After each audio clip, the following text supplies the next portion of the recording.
Olá, esta é uma aula de História da Língua Portuguesa em que abordaremos o tema Uso de corpos eletrônicos, aplicações para o estudo da história do português. Primeiro começaremos abordando o que é corpus. A palavra corpus vem do latim, tem o seu plural corpora, pelo menos na utilização mais tradicional padrão.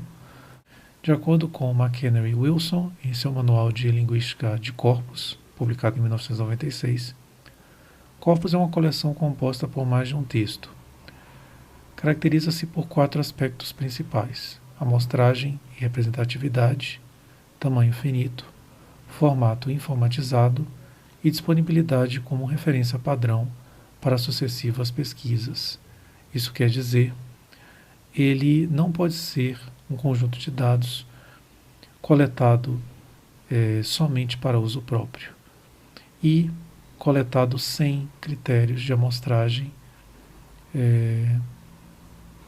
de forma que não possa ser utilizado para outras pesquisas por outras pessoas.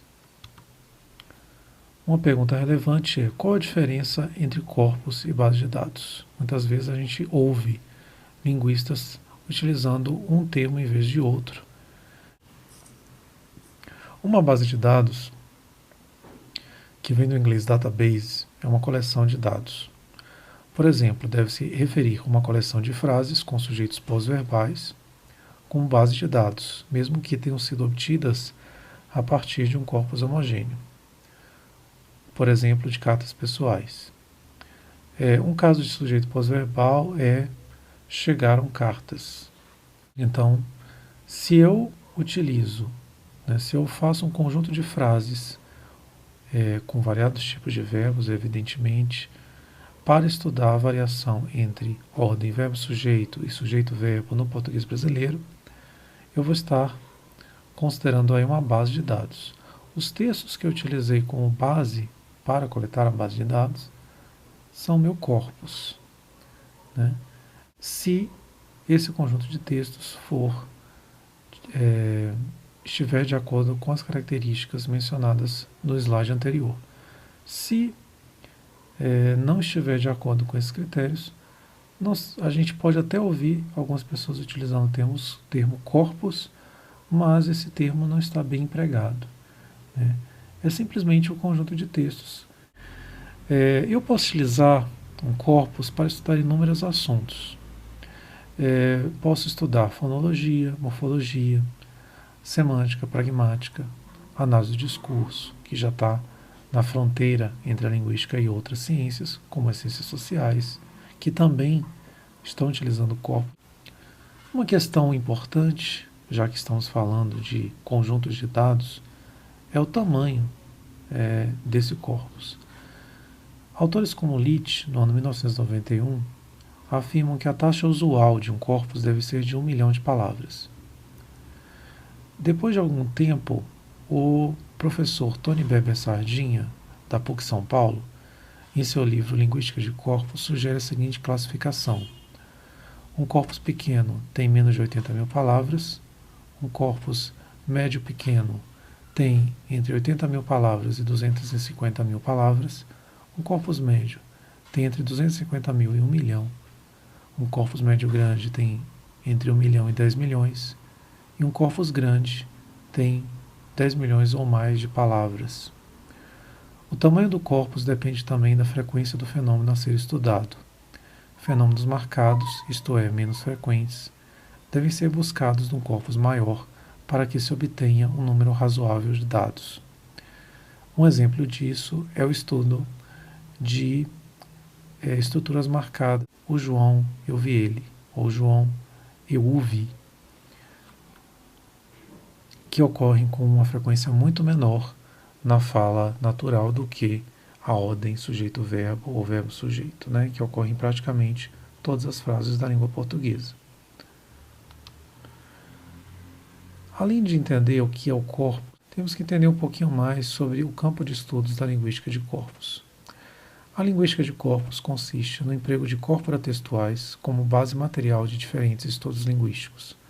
Em consequência, a linguagem é estudada por meio do resultado concreto de sua realização, seja ele de tipo oral ou escrito.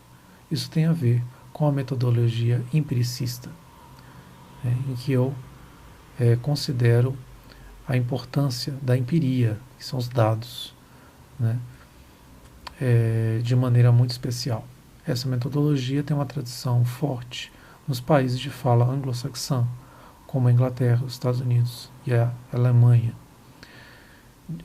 E segue essa visão de acordo com a qual o conhecimento subjetivo e introspectivo da linguagem não é visto como suficiente na descrição e análise linguística. É importante também fazer uma distinção entre linguística de corpos e sociolinguística. A linguística de corpos é muito mais ampla que a sociolinguística, pois não forçosamente estuda fenômenos em variação e não implica categorias analíticas prévias, como faz a sociolinguística, que se interessa somente pela questão da variação e sua relação com a mudança, explicando-as a partir de fatores sociais. Vamos dar um exemplo.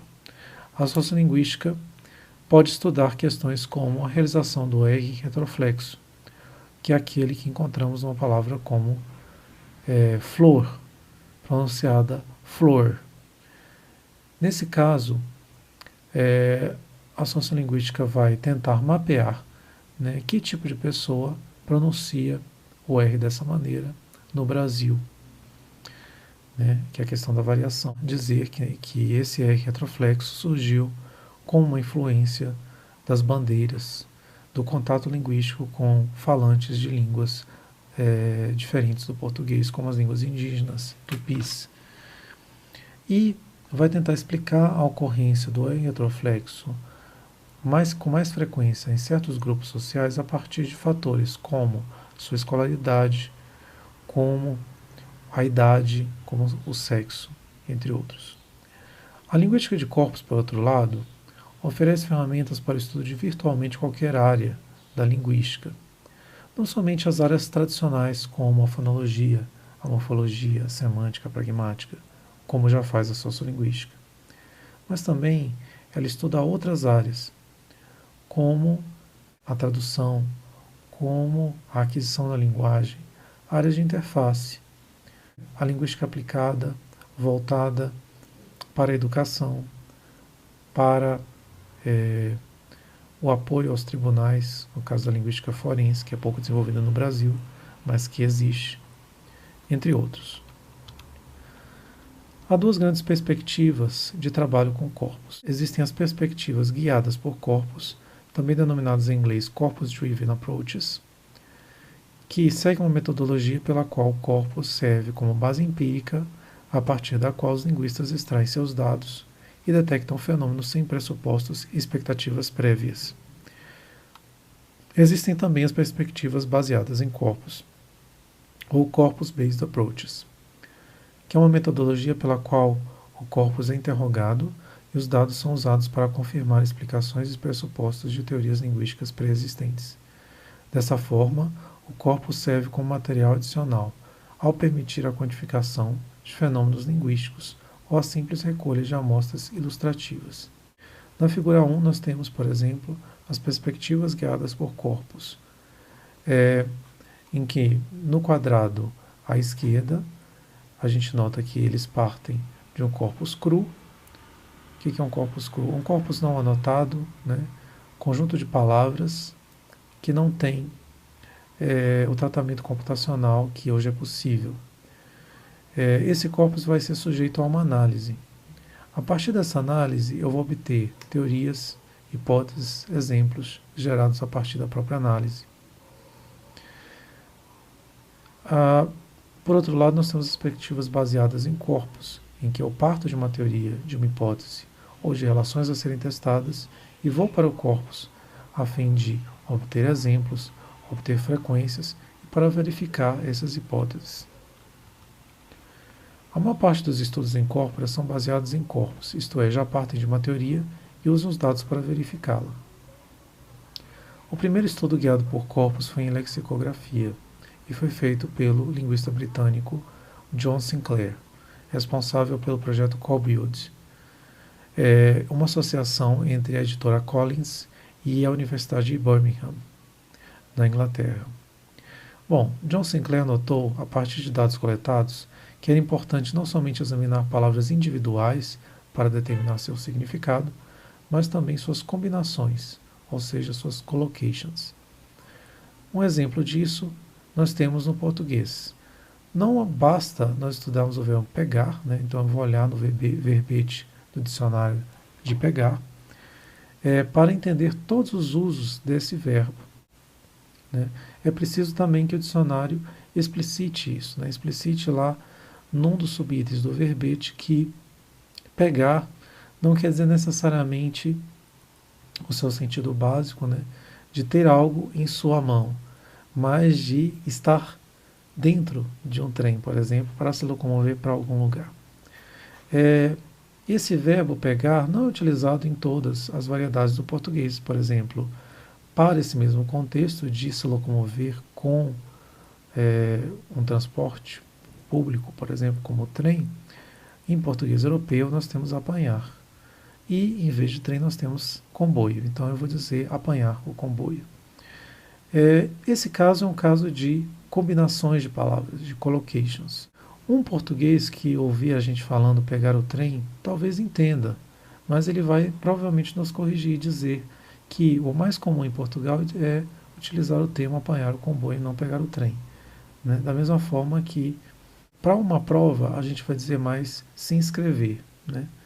Se inscrever para um concurso, né? E não se matricular no concurso. Então,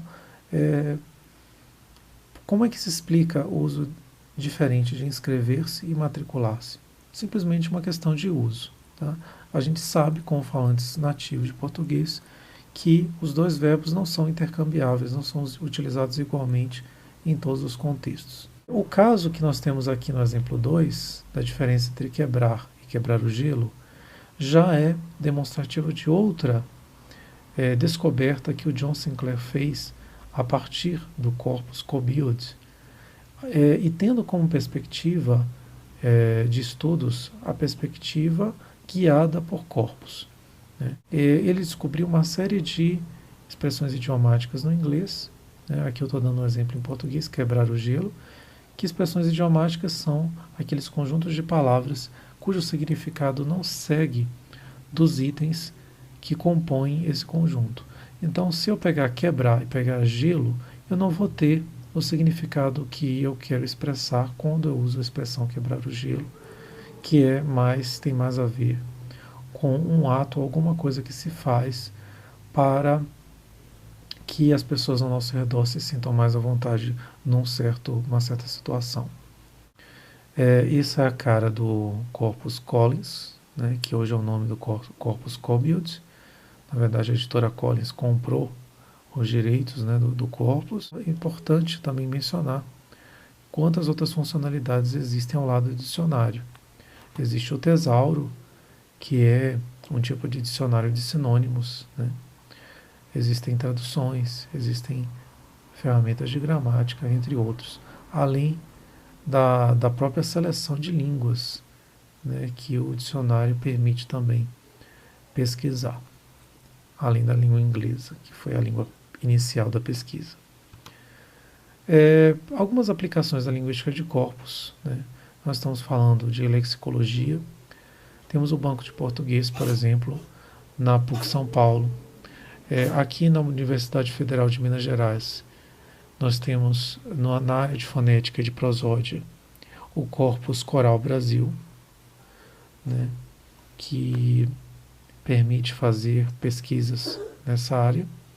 Na área de aquisição de língua materna, isto é, no estudo das etapas de progressão em que uma criança adquire a língua portuguesa até os 7, 10 anos de idade, pode ser consultado o Corpus Childs.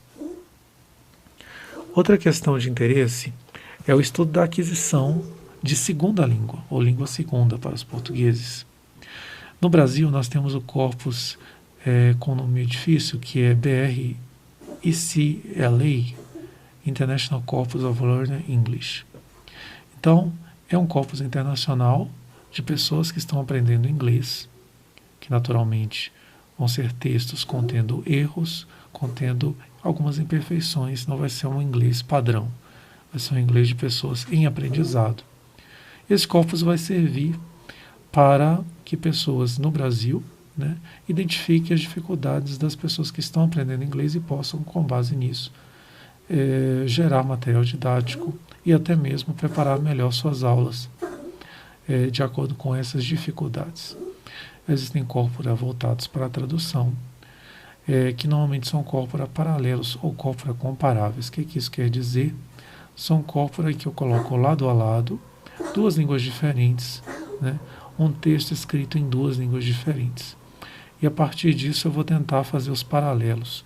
A ferramenta que é utilizada para tal, Wordsmith Tools.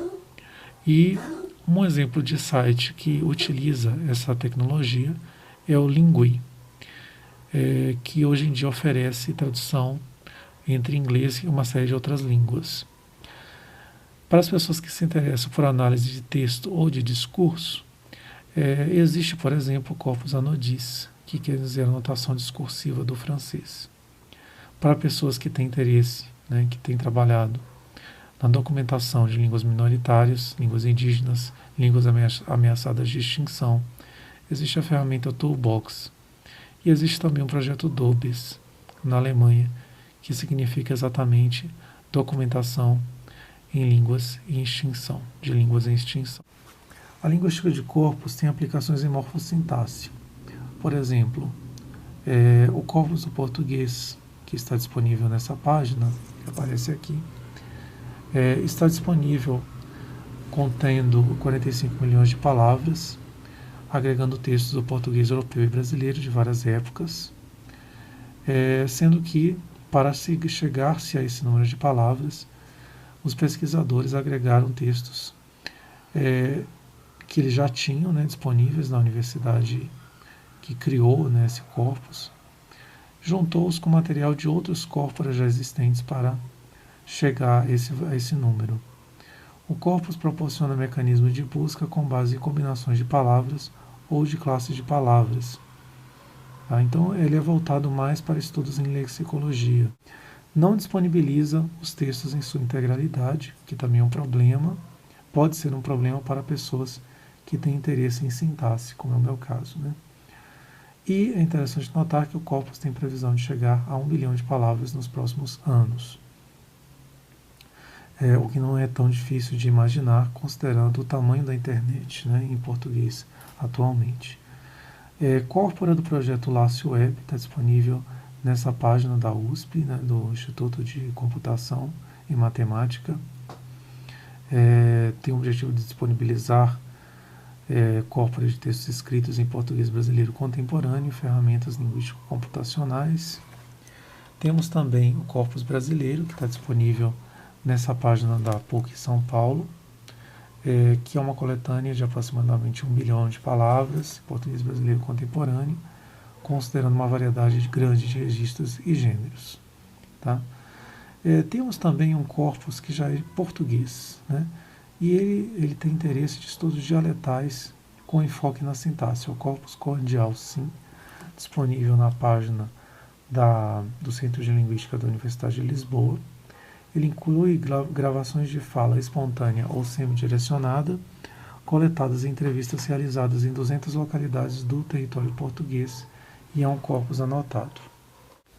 Temos também o corpus CRPC, que significa Corpus de Referência do Português Contemporâneo, que tem o objetivo de comparar outras variedades, né, não só o português europeu, mas variedades pelo mundo afora, no Brasil, em Angola, em outros países da África, como Cabo Verde, Guiné-Bissau, ou até da Ásia, como Macau, Timor-Leste e Goa. Ele foi compilado também pelo Centro de Linguística da Universidade de Lisboa e contém 311 milhões de palavras, sendo constituído por diversos tipos de textos escritos e orais. Está disponível para download ou pode ser também objeto de pesquisas online. Temos também corporas, né, que agora chegamos ao nosso objetivo aqui da aula, que são voltados para a pesquisa em linguística histórica. Um deles é o corpus CIPM, que significa Corpus Informatizado do Português Medieval. Ele contém mais de 2 milhões de palavras, compreendendo textos dos séculos XII a XVI. E serviu para disponibilizar um dicionário de verbos e um glossário de termos jurídicos. Aqui tem um erro, disponibilizado pelo Centro de Linguística da Universidade Nova de Lisboa. Começou a ser sintaticamente anotado no âmbito do projeto WashWell e apresenta hoje 6 textos nesse formato anotado. Então, no caso, dentro desse outro corpus, que é o WashWell. Temos também o corpus Postscriptum, que é composto por cartas informais dos séculos XVI e XIX, escritas em Portugal e Espanha, e mantidas sob custódia de tribunais civis ou religiosos. Inclui dados de escreventes das mais diversas classes sociais, inclusive das chamadas mãos inábeis. E, finalmente, eu menciono o Corpus Histórico do Português Tycho Brahe, que está disponível na página do Instituto de Estudos da Linguagem da Unicamp. O caminho básico é esse, tycho.iel.unicamp.br. Ele é um corpus digital composto de textos em português, majoritariamente português europeu, mas também português brasileiro. São textos escritos por autores nascidos entre 1380 e 1845. O corpus conta com mais de 70 textos e mais de 2 milhões de palavras e está disponível para download e pesquisas no próprio site do corpus ou também no site da Linguateca. Bom, vocês veem que há muitas possibilidades de corpus, corpora. A questão que vem então é que corpus usar para a minha pesquisa. Para tanto, eu tenho que avaliar os corpora, pelas ferramentas que ele expõe ao público ou que deixa de dispor. Algumas perguntas que se podem fazer são se ele oferece, por exemplo, uma coleção de textos interessante para os propósitos de diferentes tipos de pesquisas. Então, por exemplo, o gênero textual, o local de produção do texto, a data de produção, registro, modalidade. Registro tem a ver com formal ou informal. Modalidade tem a ver com oral ou escrito. Então, por exemplo, o corpus do CIPM é um corpus muito interessante, mas como seu próprio nome diz, ele só abarca o português medieval. Se eu tenho uma pesquisa que inclui interesse no português clássico, português falado no século XVI e XVII, esse corpus não vai me atender plenamente. Outra questão que vem à tona é o acesso integral ou limitado aos textos originais. Como eu mencionei, não são todos os corpora que permitem um acesso integral aos textos, como é o caso do corpus do português, que tem essa limitação. Uma terceira questão é o acesso a versões anotadas dos textos, isto é, com informação apropriada ao trabalho linguístico. É aquela distinção que nós fizemos entre corpus cru e corpus anotado. Outra questão que a gente tem que verificar é se o corpus disponibiliza algum tipo de ferramenta para interrogar o corpus, de maneira tão precisa quanto possível. E, finalmente, o uso do corpus envolve pagamento de assinatura ou não, é uma questão. Eventualmente, existem corpora que exigem que se pague e o valor, muitas vezes, não é pouco. Outra questão, quando eu penso em que corpus usar, pensando mais especificamente na seleção dos textos que ele disponibiliza, depende, evidentemente, no âmbito da criação do corpus, dos objetivos propostos. Sempre um corpus é criado atrelado a uma certa pesquisa. Então, o corpus de Tycho Brahe, por exemplo, ele foi atrelado a uma pesquisa sobre o português clássico, com o objetivo de estudar a sintaxe, a gramática desse português. Mas cada pesquisador tem o seu interesse, então temos que ter em conta variáveis como a data de produção, a identificabilidade do autor, da autora, o gênero textual, a edição ou versão adotada para disponibilização, especialmente para os textos mais antigos, o local de produção, a representatividade da linguagem veiculada, se regional ou nacional, o registro, entre outros. Isso aí que a gente já mencionou antes, mas podemos explicitar, por exemplo, só para terem uma ideia, a representatividade da linguagem veiculada, se regional ou nacional. Tem alguns textos do corpus Tycho Brahe, estão escritos em teatro e um ou outro desses teatros é representativo de linguagem regional do norte de Portugal.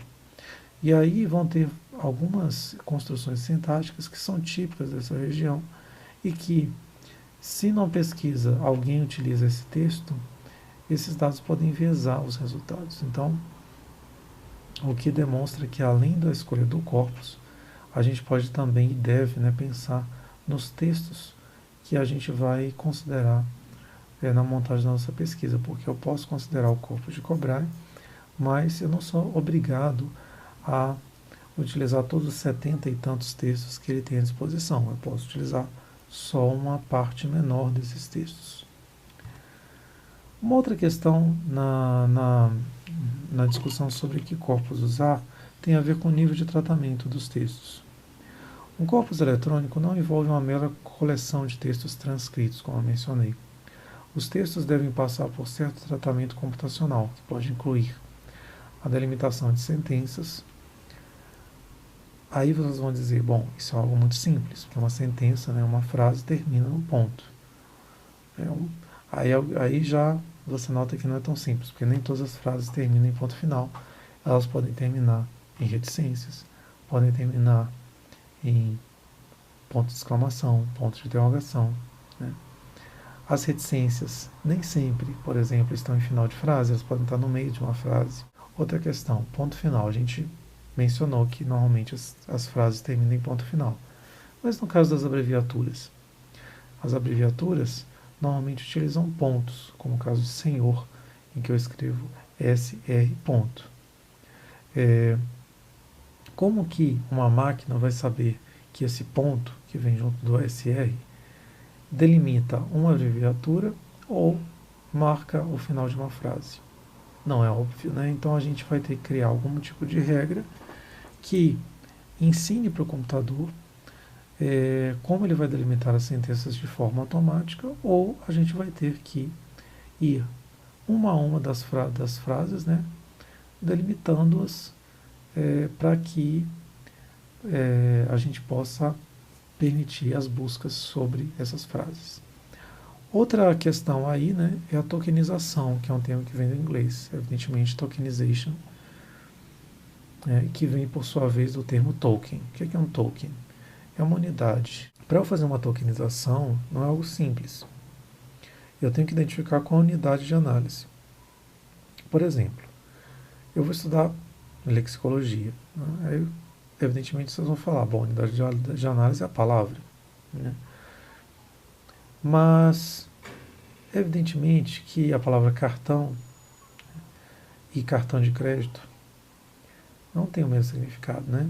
Então, se eu digo assim, eu perdi meu cartão, pode ser um cartão de visita, pode ser um cartão de crédito. Isso é que a gente chama de lexema. Cartão de crédito é um conjunto de palavras que tem um significado único. Outro exemplo é o problema da unidade de análise ainda. Eu vou considerar a unidade de análise dentro da palavra? Posso considerar. Nesse caso, eu teria que separar o particípio, né, a desinência de pessoa, de tempo e modo, separando da raiz do verbo. Então eu tenho gaste, iado, ou eu vou considerar gastado como uma única unidade. Temos também o caso da lematização, que é o agrupamento de formas flexionadas. Por exemplo, vestirá, vestir-se, são formas flexionadas relacionadas ao verbo vestir. Mas, quando eu faço uma busca automática no corpus, o computador não sabe disso. Né? Então, se eu quiser fazer uma busca considerando todas as formas flexionadas relacionadas ao verbo vestir, eu vou ter que ter algum lugar onde essa informação apareça. Então, eu posso fazer isso, por exemplo, acrescentando um sinal de arroba e o verbo vestir aqui ao lado. Né? E aí eu estou fazendo uma lematização. E é criar um lema. Vestir aqui é o lema da palavra vestirá e da palavra vestir-se. Eu também posso considerar, gente, uma transformação do texto que é edição, que nós já mencionamos. Transformação de palavras de textos antigos.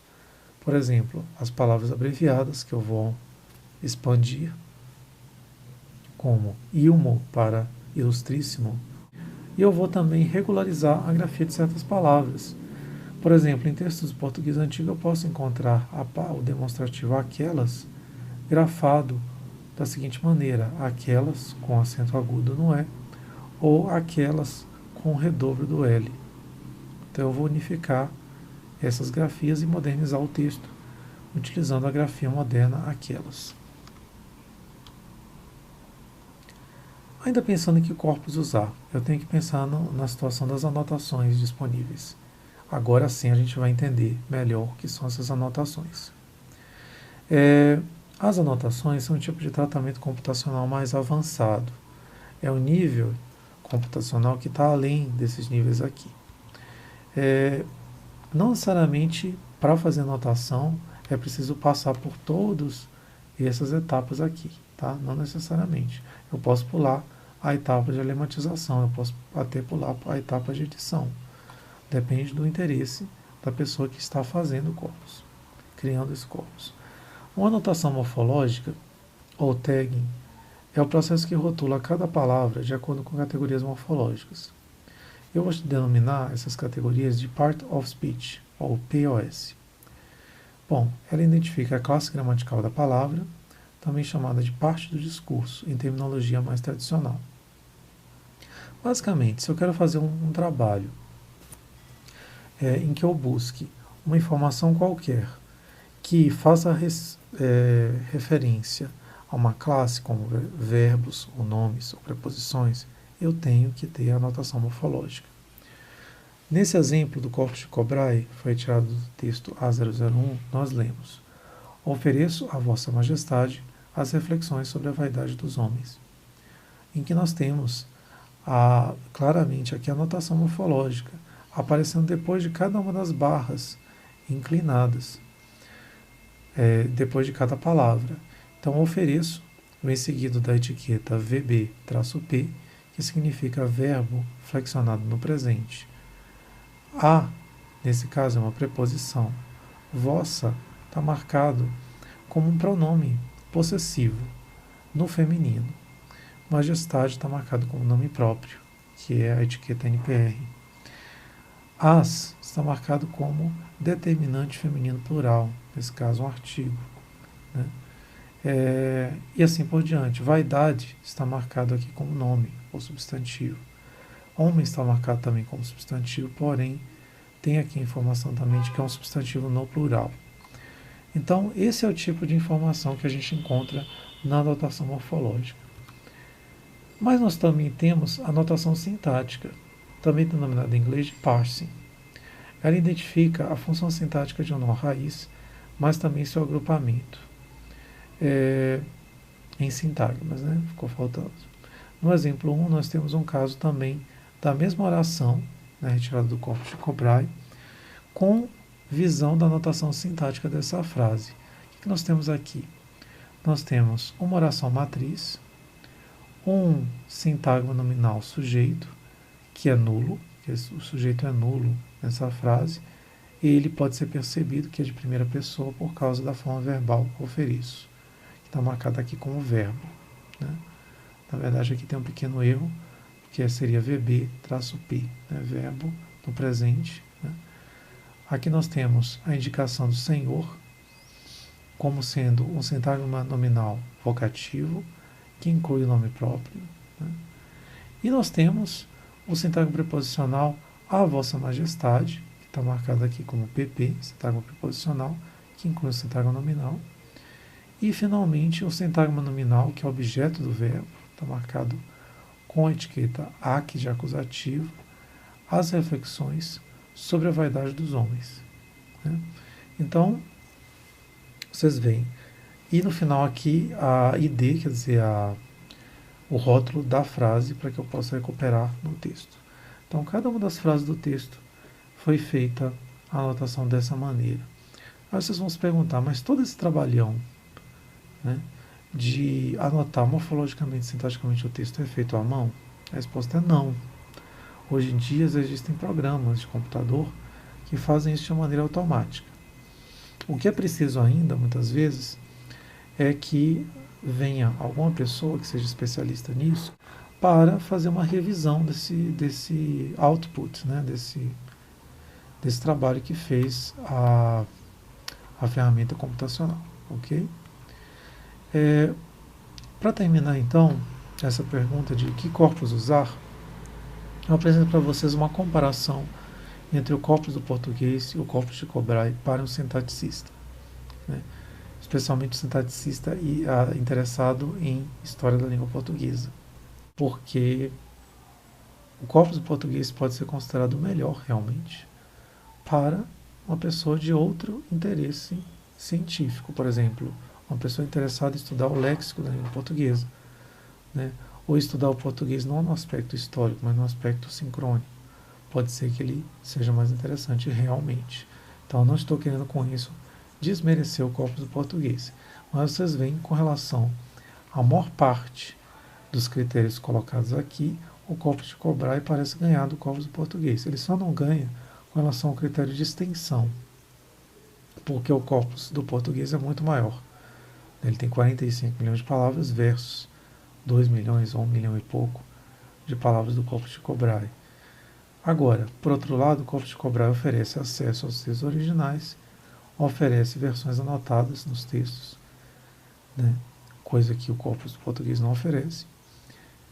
E ele tem um alcance da ferramenta para interrogar o corpus muito maior do que a ferramenta disponibilizada no site do corpus do português, que eu tenho basicamente a possibilidade de buscar por palavras soltas, ou no máximo palavras colocadas, né?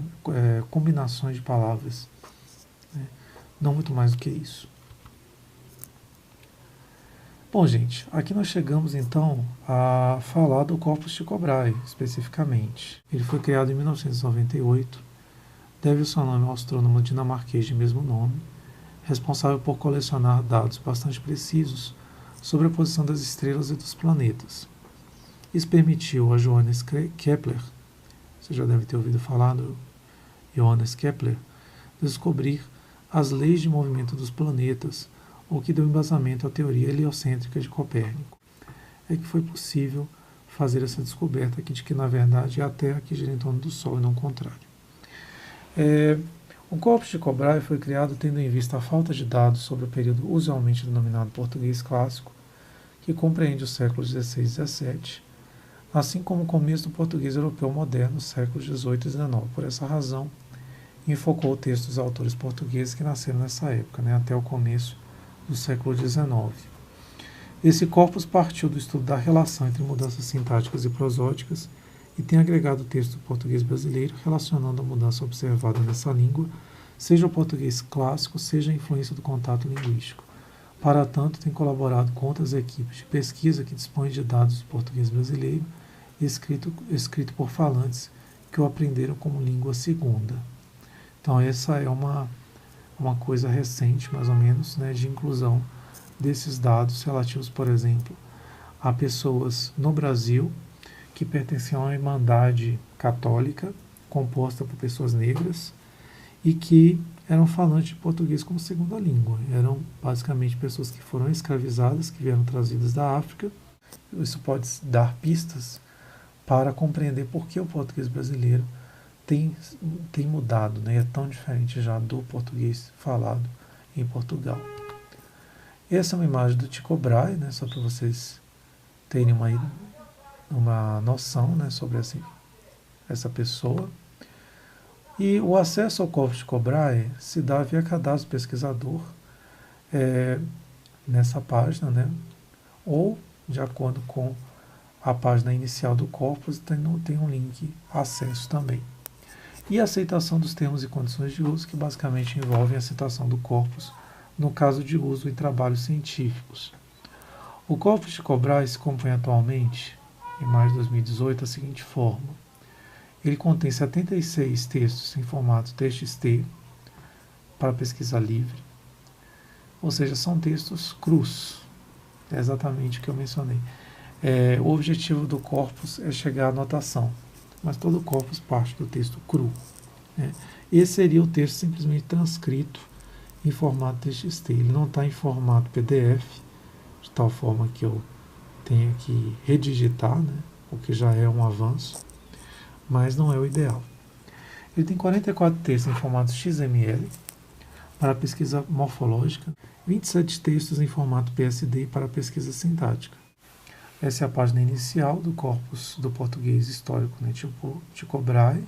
Vocês têm aqui a possibilidade, né, de cadastro, como mencionei, né, se vocês tiverem interesse em se cadastrar. Aqui a página em inglês, os créditos, o manual, né, catálogos de textos que aparecem também aqui ao lado, atualizações do corpus e a apresentação do corpus. Aqui também nós temos uma breve apresentação e a possibilidade de baixar o corpus inteiro, né, compactado em formato zip, em vários formatos diferentes. Então, no formato cru, sem anotação, no formato com anotação morfológica, com anotação sintática, etc. Os textos se classificam, né, do corpus em diferentes gêneros, começando a compor subcorpora, quer dizer, eu posso já ter uma distribuição no tempo bastante razoável, considerando só cartas, ou só atas, ou só textos dissertativos, ou só gramáticas, ou gazetas e jornais, ou textos de dramaturgia, que são peças, ou outras composições semelhantes. As funcionalidades que o corpus de Tycho Brahe apresenta são as seguintes, né? Como mencionei, é utilizado o formato XML. Graças a ele, é possível relacionar diferentes grafias de uma mesma palavra no processo de edição filológica. Isso é feito atualmente com o auxílio da ferramenta Edictor. Por exemplo, né, nós temos uma frase como essa, que está em vermelho, aparecendo no original do texto. Eu sei que ele há de encontrá-lo. Só que nós temos uma série de questões aqui. O uso do S longo, que é esse caractere aqui, né, que era comum até o século XVI, XVII, né, até XVIII, e que hoje em dia a gente não tem mais, a gente utiliza o S curto, né? E outras questões como o redobro de L e outras coisas aqui. A abreviação do Q, né? E aí esse texto vai passar por uma série de modificações, como de grafia, a expansão de abreviaturas, ressegmentação de palavras, em que eu posso, por exemplo, incluir o hífen, dividindo, separando o verbo do seu pronome clítico, ou retirando hífens de lugares que a gente não utiliza mais, como entre o verbo haver e a preposição de. E, finalmente, modernizar a grafia de palavras como ele e encontrá-lo, que utilizam o redobro do L, e também o acento gráfico, né, diacrítico. Então, isso permite visualizar o mesmo texto no seu formato original ou modernizado. Então, eu posso escolher o formato que está em vermelho ou que está em azul, ou que vai ser de interesse para filólogos, historiadores, entre outros, né?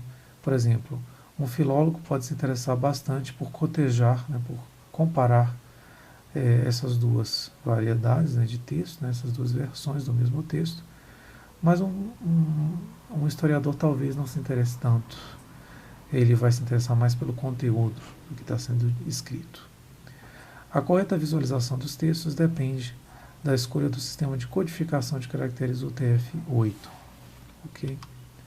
Um exemplo de visualização, então, no corpus de Tycho Brahe, só para vocês verem a diferença entre um texto original e um texto modernizado de maneira mais clara, é essa que se tem aqui. Então, aqui em cima nós temos o texto original, que é um resumo do primeiro capítulo do livro de João, do Evangelho de João, né, do Novo Testamento, escrito, né, traduzido, no caso, pelo padre João Ferreira de Almeida, em 1681.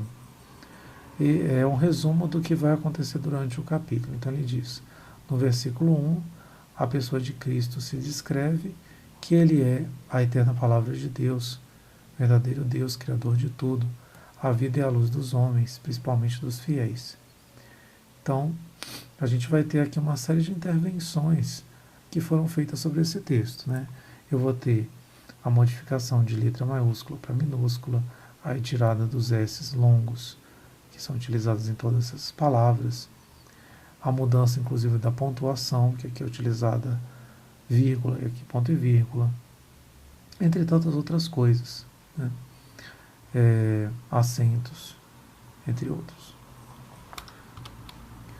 Outra funcionalidade do corpus de Cobrae tem a ver com a inclusão da notação sintática, né?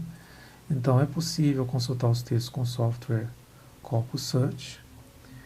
Para fazer isso de maneira plena, é necessário, né, que a pessoa interessada baixe o corpus, né, faça o download do conjunto de textos com anotação sintática e, em seguida, tenha esse software Corpus Search instalado em sua máquina e, finalmente, que também saiba utilizar esse software. O manual disponível na internet, que foi escrito por essa pessoa, Randall, é possível fazer essa busca.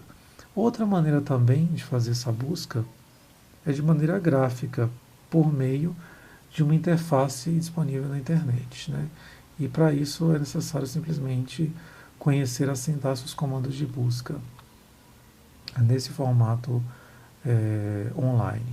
Então, nesse momento, eu acho que vale a pena retirar aqui um pouco a minha apresentação. Eu vou aqui acessar a página inicial do Corpus Histórico do Português de Cobrae e posso exatamente fazer uma consulta aos textos com o Corpus Search, né? Então, eu vou clicar aqui. Eu posso escolher um arquivo fonte. Por exemplo, eu vou escolher todos os textos. Vou escolher o tipo de busca. Eu posso fazer uma busca gráfica ou manual. Manual seria aquela busca que eu mencionei, em que a pessoa já conhece a sintaxe do programa Corpus Search, quer dizer, como fazer buscas utilizando esse software, né? No caso da maior parte das pessoas, eu posso clicar aqui em consulta gráfica. Se é a primeira vez que eu faço essa consulta, eu posso clicar aqui na interrogação e vai aparecer uma série de instruções, né, um guia. E aqui ele vai mostrar passo a passo, né, para que serve cada um dos botões, para que serve cada uma desses símbolos que aparecem aqui. Eu já conheço um pouco isso aqui, então eu vou clicar aqui e vou, por exemplo, minha questão de pesquisa, uma das questões de pesquisa que eu tenho é saber quando ocorre o pronome demonstrativo, né, no português. No caso do corpus de Cobrae, é necessário saber que não existe uma classificação dos pronomes demonstrativos como este, aquele, separadamente dos artigos. Então, todas essas categorias são rotuladas como determinantes. Então, tudo bem, uma opção é colocar exatamente aqui o termo determinante, eu vou empurrá-lo, arrastá-lo para essa caixinha, e posso também incluir mais informações. Se eu deixar do jeito que está aqui e submeter a consulta, ele vai me devolver todas as frases que têm determinantes, ou seja, artigos definidos ou demonstrativos. No caso, não é isso que me interessa, está muito geral ainda. O que eu vou fazer? Eu vou incluir aqui mais uma caixinha e vou colocar outra etiqueta que é verbo. No caso, eu posso, inclusive, ser mais específico e procurar por um verbo flexionado, que é o que ocorre nas frases afirmativas simples, né? E vou dizer que eu quero que o meu determinante esteja imediatamente precedendo o verbo flexionado, que é o que significa esse sinal de duplo maior, né? Então, eu vou submeter a consulta. Ele vai abrir uma outra aba no meu navegador e em seguida vão aparecer os resultados, né? Essa demora de abrir a página é porque tem um aplicativo rodando por trás, né? Bom, já apareceram resultados. Aqui nós temos um link rápido para cada um dos textos do corpus que foram buscados. Aqui vai aparecer a sintaxe de busca que ele fez por trás, né? E as respostas para cada um dos textos, em ordem alfabética. Então vai aparecer o texto A1, que é o texto de Matias Aires, Reflexões sobre a Vaidade dos Homens. Então, eu posso fazer uma geral aqui, em que eu vou observar que alguns exemplos têm efetivamente pronomes demonstrativos, como esta, deixe, né? Outras vão ter artigos indefinidos, como mas é preciso. Mas esse, por exemplo, já não é tão interessante, porque tem o verbo nascerem, no infinitivo flexionado, antes do mas porque esta abomina, né? Então, digamos que, na verdade, nada disso está me parecendo tão interessante, né? Porque são dados que poderiam ocorrer no português atual. Eu quero identificar questões que mudaram do português clássico para o português de hoje. E aí eu vou descendo aqui e observo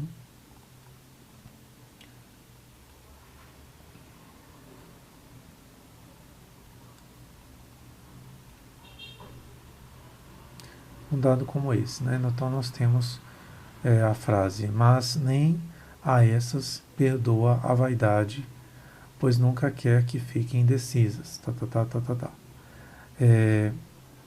Essa frase aparece assim, né, com a anotação morfológica, e aqui em cima sem anotação a frase simples. Mas nem a essas perdoa a vaidade, pois nunca quer que fiquem indecisas, mas infelizmente, porque nela sempre a solução da dúvida vem a consistir em outra dúvida maior. Bom, aqui esse dado já me parece mais interessante, porque além da presença do demonstrativo antes do verbo, esse demonstrativo é um objeto direto, né?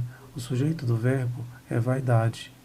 Então, isso é um dado interessante. Aí, uma questão que se coloca para essa busca gráfica é que ela se limita a buscas sobre os dados morfológicos, apesar de ter sido feita com utilização do software Corpus Search. Eu falei que o Corpus Search serve para buscas sintáticas, mas na verdade ele pode servir também para as morfológicas, como é o caso. E aí que nós temos uma limitação dessa busca feita online, né, pela página do Corpus. É que as etiquetas morfológicas limitam a minha busca a uma busca morfológica. Eu não posso, por exemplo, incluir a informação de que eu estou querendo buscar um demonstrativo que seja um objeto direto.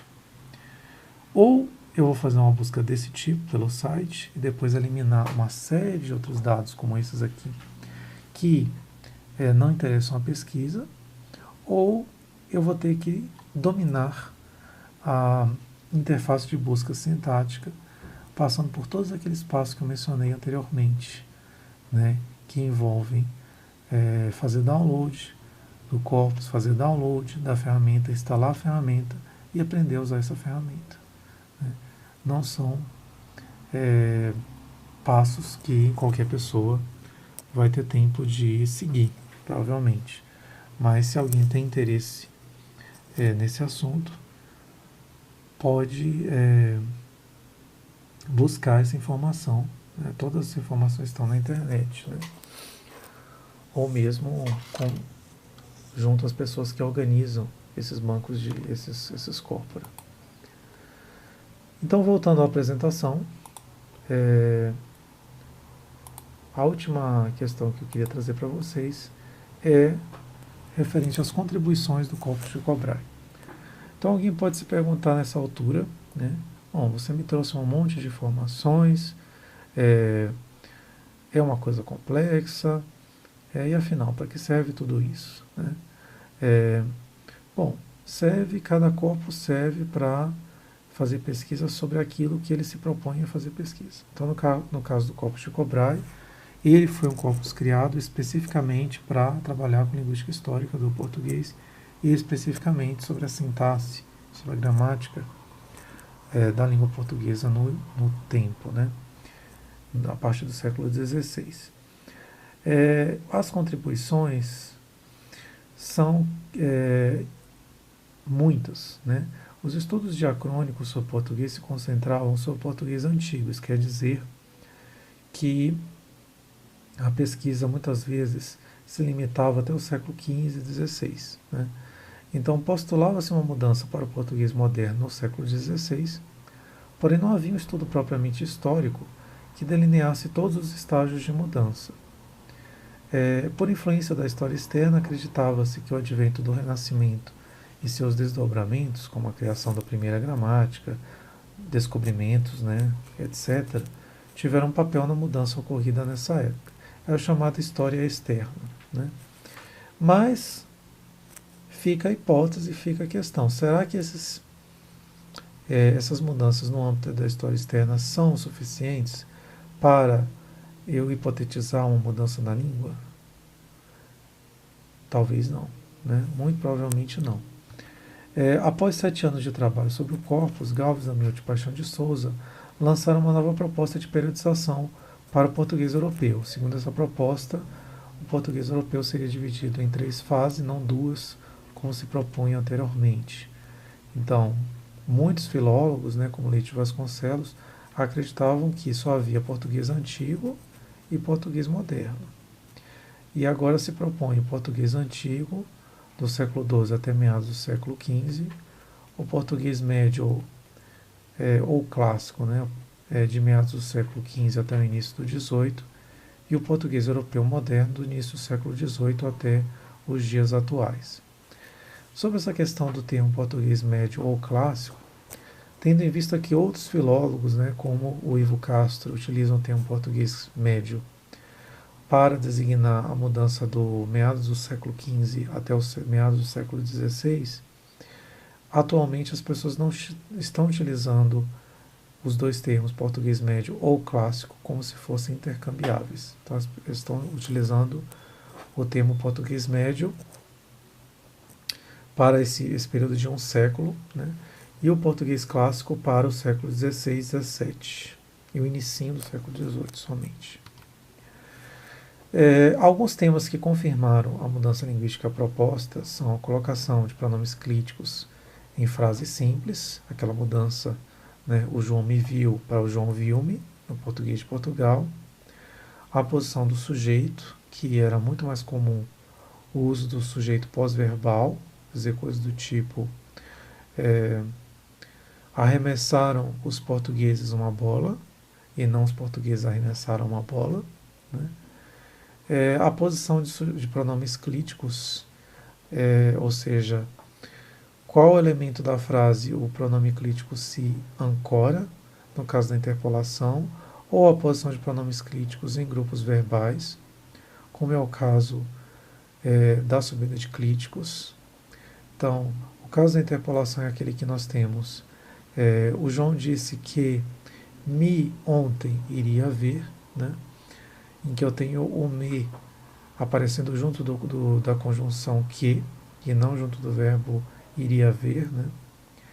E os grupos verbais são exatamente o caso do iria ver ou pode ver, quando nós temos dois verbos juntos, e o pronome crítico se liga não ao verbo não finito, como o verbo infinitivo, mas junto ao verbo que contém a flexão. Então eu digo coisas do tipo: o João me queria ver, né? Ou a Maria me queria encontrar, e não a Maria queria encontrar-me. Ou a Maria queria me encontrar, né? No caso do Brasil. E nós temos também questões como o uso de demonstrativos, como esse que eu mencionei para vocês. Era muito comum encontrar demonstrativos no português antigo em posição de começo de frase, mesmo sendo o objeto. Então, dizer coisas do tipo: isso eu vi, ou isso vi eu. Né? Essa pessoa encontrei eu. Né? Eram dados muito recorrentes nessa época. Só para vocês terem uma ideia, né, a mudança na colocação de críticos, o aumento da ênclise, ocorre no começo do século XVIII, como foi mencionado na passagem do português clássico para o português moderno, e esse gráfico resume os resultados de uma série de textos. Cada um desses pontos corresponde a um texto do corpus. E a mudança na posição dos críticos, que eu mencionei, né, tanto com relação à perda da interpolação quanto à perda da subida de críticos, é notada aqui. Então, a interpolação de alguma coisa que é um sintagma do tipo ontem, um sintagma adverbial, entre o crítico e o verbo, parece desaparecer durante o século XV, por volta de 1450 ou 1430, que é exatamente aquela época em que se postula a perda de outros fenômenos do português, como dos particípios dos verbos de segunda conjugação em udo, que foi mencionado, né? Em vários textos aí. Essa outra curva, com cinza mais claro, diz respeito à interpolação de negação. Dados do tipo o João me não encontrou, né, em vez de o João não me encontrou, que ainda foram utilizados durante bastante tempo e praticamente desaparecem depois do português moderno vir à tona. E a perda e a subida de críticos, né, que na verdade aqui aparece não como perda, mas como incremento da não subida de críticos, ou seja, essa curva indica o aumento de casos do tipo o João podia vê-la, né? Ou em que o crítico aparece junto do verbo infinitivo, né? Então isso era muito pouco comum no português antigo e passa a ser praticamente obrigatório no português moderno, de Portugal, mesmo de Portugal. Bom, esse é o final da nossa aula. Aqui estão as referências citadas. E eu passo para vocês algumas questões valendo presença. Só uma das opções de A até D está correta, ok? Questão 1, o corpus co-build, no qual se descobriram as combinações de palavras, ou collocates em inglês, e as expressões idiomáticas, ou idioms, foi desenvolvido a partir de uma perspectiva baseada em corpus, letra A, B, de uma perspectiva baseada em dicionário, C, de uma perspectiva guiada por corpus, ou D, de uma perspectiva guiada por dicionário. Quem prestou atenção sabe. Questão 2. O corpus de Cobrae apresenta: letra A, lematização e anotação morfológica. Letra B, lematização e tokenização. Letra C, anotação morfológica e anotação sintática. Letra D, anotação sintática e lematização. Por uma questão de exclusão, vocês vão saber responder essa daí. Então, pessoal, era isso. Eu espero que essa aula tenha sido útil para vocês, que tenha sido interessante. E até a próxima.